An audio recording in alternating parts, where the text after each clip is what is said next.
Bonjour à tous. Nouvelle vidéo sur le pacte de Marrakech. Je vais d'abord vous présenter les idées principales de ce pacte, les principaux problèmes de ce pacte et petite fin bonus pour certaines. Bah non, petite fin bonus, c'est tout. Donc, attendez que je revois mes notes. Voilà. Donc, les idées principales du pacte de Marrakech. Je vais les commenter un petit peu. Donc, rassembler les pays de départ, de transit et d'arrivée des migrants. Donc, par exemple, si on suit, par exemple, un mec qui part du Mali, va au Maroc, qui monte en Espagne pour aller en France, par exemple. Donc, ce pacte essaie de proposer des migrations sûres, ordonnées et régulières. Ça sous-entend que ce pacte encourage la migration, enfin l'immigration, du moins j'ai l'impression. Les améliorations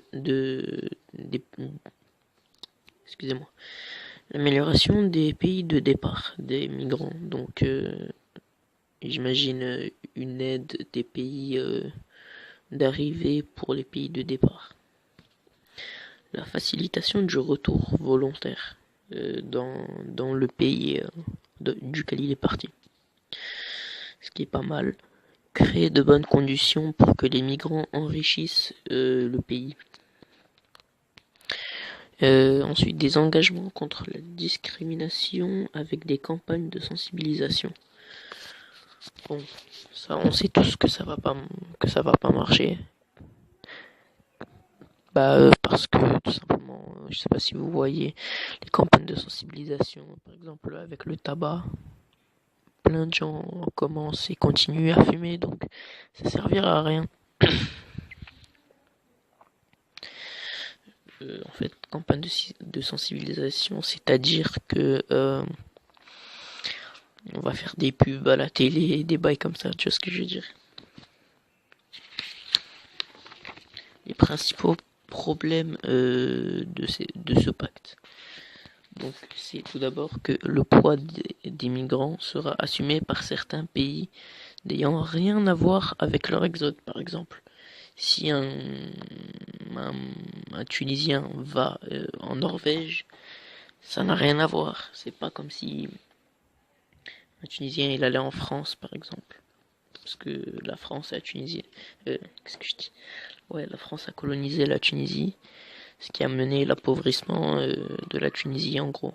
Et la déstabilisation au niveau de... Comment ça s'appelle? De l'indépendance. Donc voilà. Le pacte confond tous les types de migrants. Migrants de guerre, économiques, légaux ou illégaux. Donc j'ai pas besoin de commenter. Le peuple n'a pas été sollicité, de 1. Pour moi, c'est un faux problème, car c'est un faux problème pour moi, bref. Le pacte cherche à garder la culture des migrants, c'est-à-dire leurs traditions, etc. Certains ont critiqué ce point-là, car, comment dire, ça pourrait être un obstacle à l'intégration, selon certaines personnes. Je vais vous donner ma conclusion pour moi. Comment dire? Je suis contre pour ces problèmes que je viens d'énumérer. À part, bien sûr, le faux problème, le dernier. D'ailleurs, je vais donner un petit commentaire sur ce faux problème. Demandez à qui vous voulez.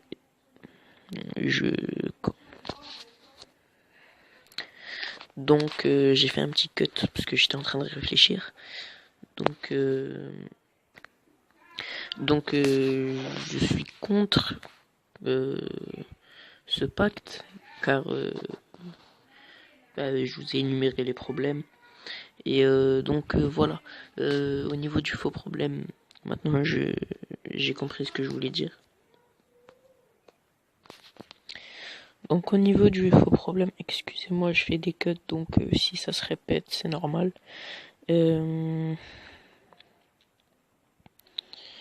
Comment vous dire que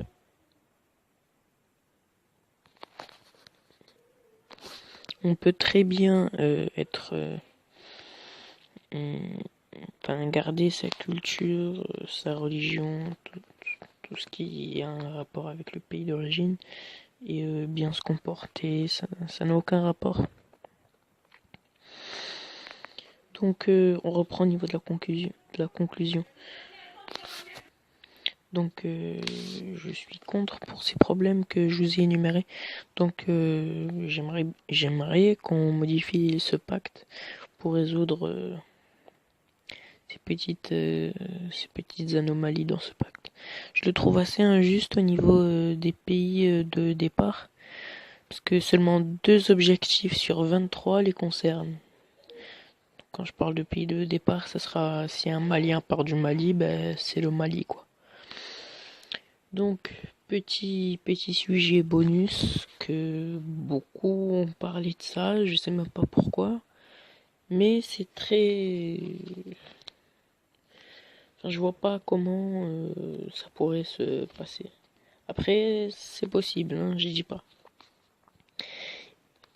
Est-ce que nous allons vers une islamisation de la France? Je vais vous présenter les bons, enfin les bonnes, oh merde, les bons points de cela. Donc de 1, le retour du patriarcat.